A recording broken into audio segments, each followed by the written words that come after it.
saute, dans les rédactions comme celle-ci, mais aussi dans les mosquées. Nous sommes à Zarouni, dans un quartier populaire de Tunis. Ici, depuis 20 ans, l'imam est nommé par le gouvernement, le prêche strictement contrôlé. Alors aujourd'hui est un test. Premier jour de prière depuis la chute de Ben Ali, les fidèles attendent le retour de leur ancien imam, interdit par le régime. Le voici en négociation dans l'arrière-cour. Le monsieur en blouson noir, gêné par notre caméra, c'est un agent du gouvernement.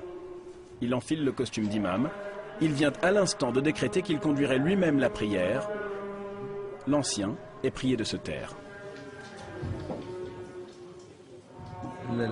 Les fidèles réclament un imam, mais les autorités veulent leur en imposer un autre. On veut leur imposer.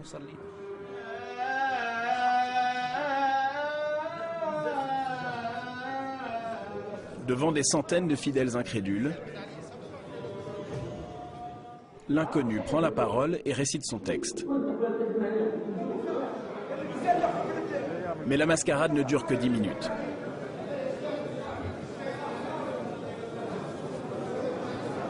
Les fidèles l'accusent d'appartenir au parti de Ben Ali. Certains partent en signe de protestation.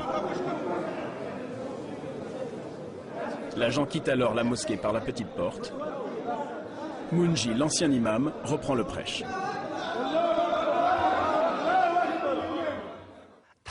Nous nous sommes libérés, mes frères. Nous n'avons peur que de Dieu.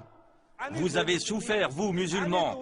Ils ont obligé vos filles à enlever le voile et les ont chassées des écoles. Ils ont emprisonné les barbus et tous ceux qui étudiaient le Coran. Pour la première fois, ce n'est plus le gouvernement qui prêche dans cette mosquée. Un prêche enflammé qui n'hésite pas à aborder la politique. Précisément ce que l'ancien régime voulait à tout prix éviter. Après la prière, Mounji Jouini n'en revient toujours pas. C'est la première fois que je parle librement à la mosquée, sans censure, sans que des espions nous guettent et rédigent des rapports.